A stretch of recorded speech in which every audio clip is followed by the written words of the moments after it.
Nós temos cluster de competitions, nós temos PAQ, que é Pan American Championships, com turnos age groups nós temos categoria 12 and under, youth e juniors também a participar. Posterior nessa aí, nós temos semana de clinic, com top artistic swimming coaches.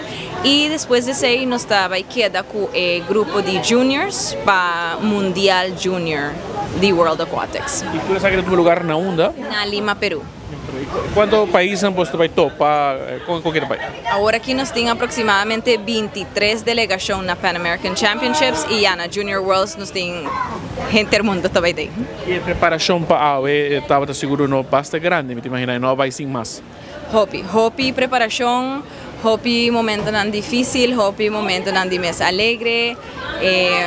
Parte do processo é sempre, pero nós trabalhamos hopi duro, hopi hora de água, hopi hora de gym, hopi hora fazendo outra atividade para suplementar todo o programa de training e esse lead up to o momento aqui. E artistic swimming mesmo, é algo que tem hopi interesse na nossa isla?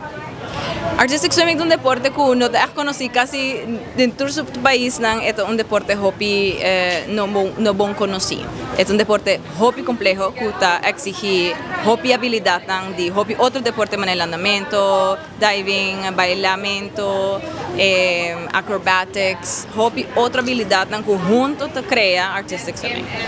E agora é possível, que me imaginar na várias organizações, mas também maior.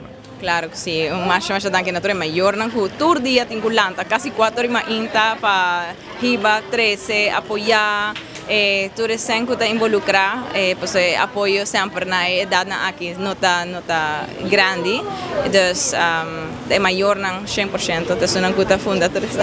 E competência na que pode seguir fora de Aruba através de quizás website ou algo assim não?